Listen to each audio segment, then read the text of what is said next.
حضرت امام مہدی کے بارے میں لوگ ہم سے بات پوچھتے ہیں کہ امام مہدی کا ذکر قرآن کریم میں آیا ہے کہ وہ آخر زمانے میں آئیں گے؟ تو یہ لفظ تو قرآن کریم میں نہیں ہے۔ تو کچھ منکرین حدیث کی یہ چال ہے، وہ کہنا شروع کر دیتے ہیں جب قرآن میں ہے نہیں تو تسی مندے کیوں ہو؟ تو انہیں سمجھانے کے لیے بڑی آسان ترتیب ذہن میں رکھنا، انہیں کہو جو نماز آپ شروع کرتے ہو پہلے کیا پڑھتے ہو؟ سبحانک اللہم۔ قرآن پاک میں ہے سبحانک اللہم و بحمدک و تبارک اسمک و تعالی جدک و لا الہ غیرک، ہے؟ تو پھر کیوں پڑھتے ہو؟ اچھا آگے چلتے ہیں۔ آپ جو نماز میں آمین کہتے ہیں، یہ آمین کا لفظ قرآن کریم کے آیات میں موجود ہے، آمین کیوں کہتے ہو پھر؟ یہ تو موجود نہیں ہے۔ اچھا یہ سمیع اللہ لمن حمدہ ربنا لک الحمد، یہ سبحان ربی الاعلیٰ سبحان ربی العظیم کی تسبیحات دو سجدوں کے درمیان نوافل میں رب اغفر لی ورحمنی، یہ قرآن کریم میں ہے؟ تو پھر چھوڑ دیں۔ اچھا ایک بات اور، التحیات للہ والصلوات والطیبات، پوری التحیات میں یاد ہے، ہمارے بچے پڑھتے ہیں، ہمارے بچوں کو نماز میں حفظ ہے، ہمارے بڑے پڑھتے ہیں۔ تو کیا یہ التحیات قرآن کے کسی پارے میں ہے؟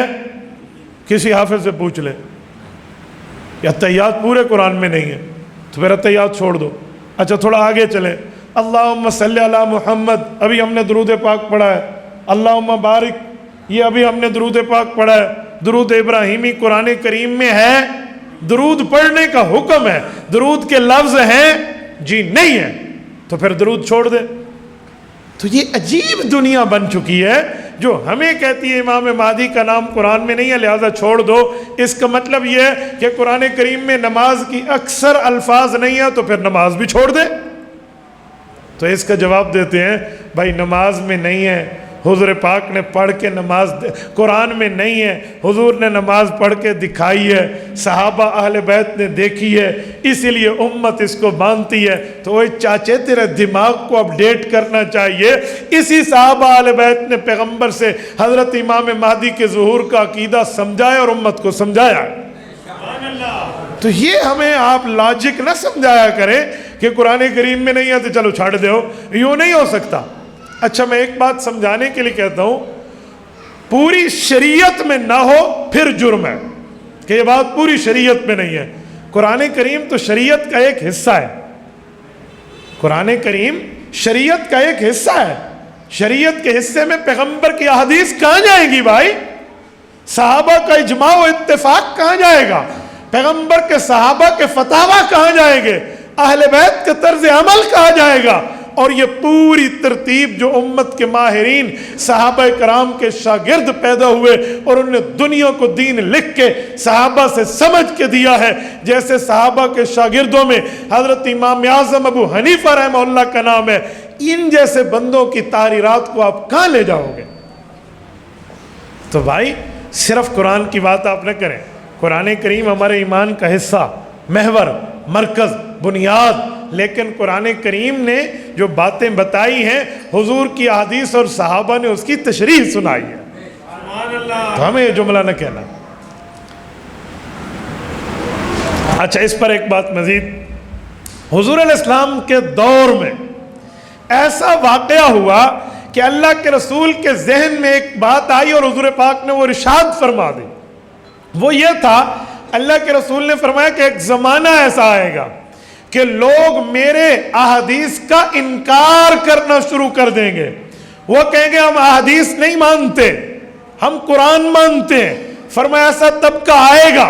حضور علیہ السلام نے آج سے 1400 سال پہلے صحابہ کرام کو مخاطب کر کے فرمایا میرے صحابہ، یہ سنن ابن ماجہ میں حدیث پاک موجود ہے، فرمایا لا الفین احدکم متکئا علی اریکتہ یأتیہ الامر مما امرت به او نہیت عنہ فیقول لا ادری ما وجدنا فی کتاب اللہ اتبعنا۔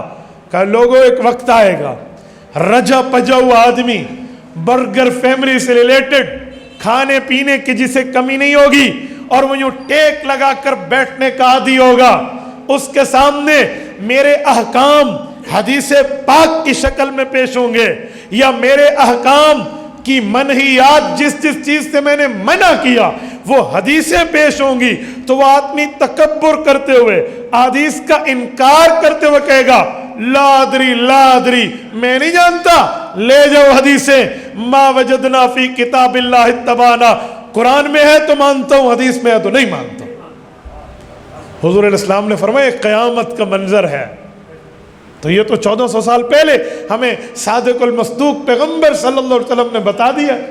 تو اگر آج کوئی امام مہدی کے ظہور کی عقیدے کا انکار کرے، حضرت عیسیٰ علیہ السلام کی آمد کا انکار کرے، یاجوج و ماجوج کا انکار کرے، دابت الارض کا انکار کرے، سورج کی مغرب سے طلوع اور واپسی کا انکار کرے، اس آدمی کے انکار کی پیشن گوئی 1400 سال پہلے حضور صحابہ کو دے گئے تھے۔ تو یہ حل موجود ہے، حضور علیہ السلام کی حدیث ہے، تو احادیث آپ کے اور میرے لیے ایمان کا حصہ اور محور ہے۔ اچھا، اس پر ایک بات مزید، اگر کوئی کہتا ہے نا میں صرف قرآن مانتا ہوں، تو قرآن کریم میں گدھے کا ذکر تو موجود ہے، لیکن گدھا کھانا حرام ہے یہ آیت قرآن میں نہیں ہے۔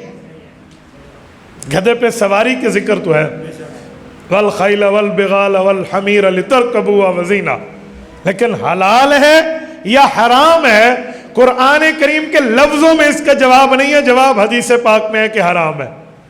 تو جو آدمی حضور کی حدیث کا انکار کرے نا، اسے آپ بڑے اچھے طریقے سے کھانے کی دعوت دیں، اسے کہیں جی کل دوپہر کو میرے ہاں آپ لنچ کر لیں، آ جائیے۔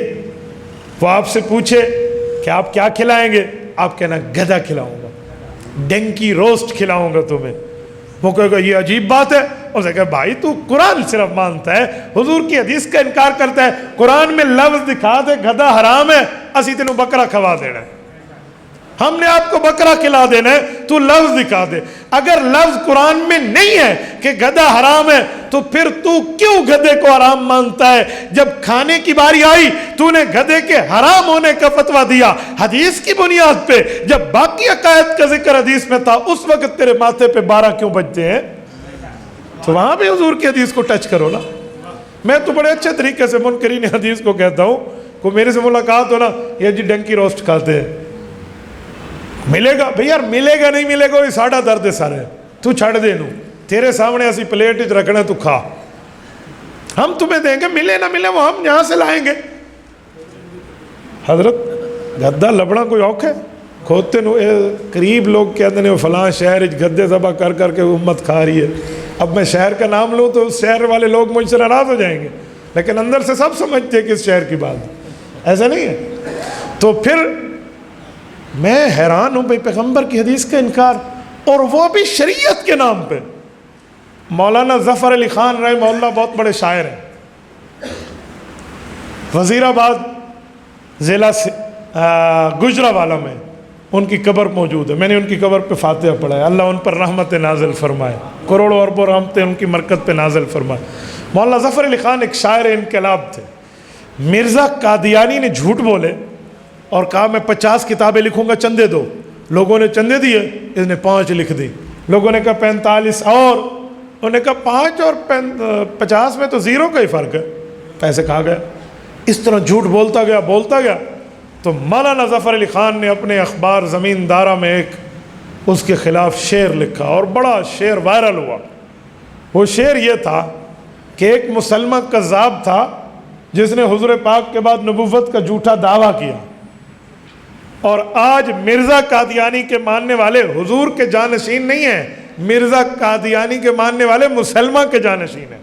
وہ جو جھوٹ بولتا تھا مسلمہ کذاب، اور یہ مسلمہ پنجاب، فرق یہ تھا۔ تو فرمایا کہ مسلمہ کے جانشین گرا کٹوں سے کم نہیں، گانڈ کپ، گرا کٹوں سے کم نہیں، کتر کے جیب لے گئے پیغمبری کے نام سے۔ لوگوں کے پیسے کھا گئے نبوت کے نام پہ۔ ان کا بھی یہی حال ہے، جو امام مہدی کے ظہور کا انکار کر رہے ہیں یا باقی پیشین گوئیوں کا انکار کر رہے ہیں، یہ شریعت کے نام پہ لوگوں پر گرا اور ان کے اوپر جو ہے نا کیا کہتے ہیں وہ ضرب چلا کے ان کی جیب کٹی اور ان کے ایمان کٹی کی سازش کر رہے ہیں۔ تو بھائی ایسا نہیں ہے، ایسا نہیں چلے گا۔ بات وہ ہوگی جو دلیل سے ہوگی. تبارك الذي نزل الفرقان على عبده ليكون للعالمين نذيرا.